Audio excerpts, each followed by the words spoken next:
Well, it's a beautiful morning in coastal Maine. I'm in the south central part of the coast near a place called Holbrook Island Sanctuary State Park. And the rocks here are kind of interesting. If we walk over this way on the beach, I'll show you some of them. It's a pretty clean looking outcrop right here. You can see that we've got some big chunks that are lithified together into essentially a conglomerate. But you'll see that this conglomerate overall has a pretty light color to it.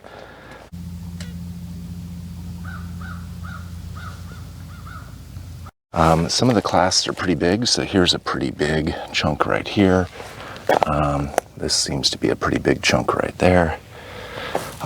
So this is all Cambrian-aged Castine Formation, and it's a metavolcanic rock. So it was deposited as, maybe pyroclastic flows or lahars. There are other portions here that are much more fine-grained. So if I walk just a few feet here, and we take a look at this example here, you can look down and you can see there's a few big chunks, but for the most part, this one is much finer grained. And there are parts of it that are very fine-grained indeed. So looks like this was a bunch of volcanic rock that was erupted around Cambrian age, and this was not here in North America at that time. This is what's sometimes referred to as a peri-Gondwanan arc. So basically a volcanic arc that was adjacent to Gondwana at the time of its initial formation, at the time of its eruption. And only later was it brought to North America and tacked on to the edge of North America during the Acadian Orogeny. And that Acadian Orogeny is responsible for several interesting aspects of these rocks. They've got a very well-developed foliation, but they've also got some nice deformation, some kink banding. Here's an example of a pavement outcrop of really tightly packed kink bands. So right here, for instance, you can see some of the large clasts that are part of this metavolcanic unit. The margin of this one's interesting, kind of takes a little wavy shape. And here's another very large one here. But you can see that the foliation in this rock basically runs from the top of the screen toward the bottom, and then the kink bands cut across at an angle to that.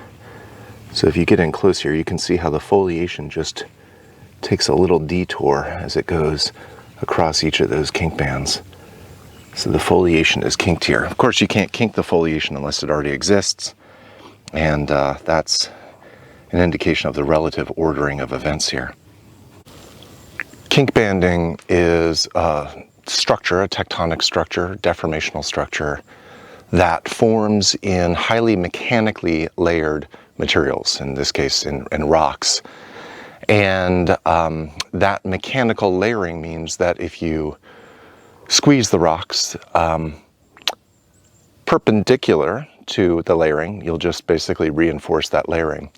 But if you squeeze them parallel to that layering, or at some angle in between, you can form kink bands of various orientations. If it's exactly squeezed parallel to the layering, like squeezing a book parallel to its pages, oh, there's a belted kingfisher calling, then you'll get kink bands of basically exactly opposite orientations relative to the foliation, what we call a conjugate pair. And I haven't seen much of that here along the coast. Most of it here is sort of one consistent orientation. But there have been a few examples that I've seen where there's some pretty nicely developed conjugate pairs. And in places, the kink banding kind of waves around a bit. It kind of goes across the rock in, the kingfisher just got a fish. A little bonus birding here. The foliation and the kink banding kind of wave around in the rocks, which indicates probably some more ductile style of folding, a little gentler, maybe a lower strain rate compared to the deformation that made the kink banding in the first place. Here's an example where the kink bands and the foliation kind of take a few detours along their trajectory. So you can see there my pencil and, in fact, my sneakers. There's a sense of scale. And these bands right here are the kink bands, and foliation goes through kind of something like that. And then as you walk over here, you can see the angle kind of changes a bit.